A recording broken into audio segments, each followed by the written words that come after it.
உண்மையிலேயே கற்பழிப்பு சட்டத்தை 40 வருடத்துக்கு முன் நீங்கள் கொண்டு வந்திருந்தால் எவனுமே திமுக காரன் இன்னைக்கு இருக்க மாட்டேங்க.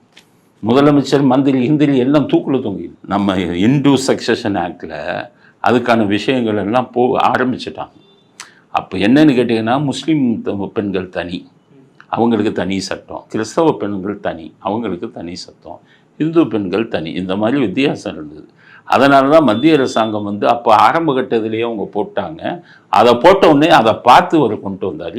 கருணாநிதி பெண்களுக்கு இணையாக கொண்டு வந்துட்டாருன்னு பெருமையாக சொல்கிறீங்களே, முஸ்லீம் பெண்களுக்கு ஆண்களுக்கு இணையாக சொத்துரிமை இருக்கா?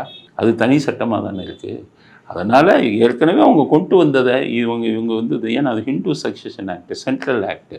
பெண்களுக்காக என்ன நீங்கள் பெரிய இது பண்ணிக்கிறீங்க? பெண்களுக்காக நீங்கள் பெண்கள் உரிமைக்காக போராடினா ஊரை ஏமாத்தாதீங்க.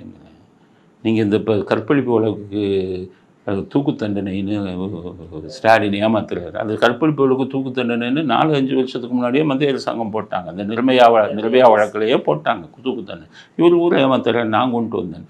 உண்மையிலேயே கற்பழிப்பு சட்டத்தை 40 வருடத்துக்கு முன் நீங்கள் கொண்டு வந்திருந்தால் எவனுமே திமுக காரன் இன்னைக்கு இருக்க மாட்டேங்க. முதலமைச்சர், மந்திரி, இந்திரி எல்லாம் தூக்குல தொங்கியிருப்பீங்க.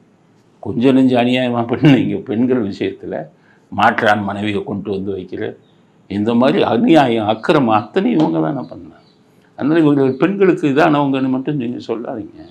என்னமோ பெண்களுக்கு 1000 ரூபா கொடுத்தோன்னே பெண்கள்னால் ஒரு அப்பான்னு கூப்பிட்றாங்கிறது ஸ்டாலின். அப்பட்டமான பொய் இல்லை. 1000 ரூபா நீங்கள் கொடுக்குறீங்கன்னா, பெண்களுக்கு சைக்கிள் கொடுத்தீங்களே, உங்கள் அப்பா கொடுத்த அந்த சைக்கிளோட நிலைமை என்ன? கணக்கு எவ்வளோ எழுதுனீங்க? நீங்கள் கமிஷன் எவ்வளோ எடுத்தீங்க? இதே ஜெயலலிதா கொடுத்த சைக்கிள் இன்னும் இருக்குது பெண் குழந்தைகள்.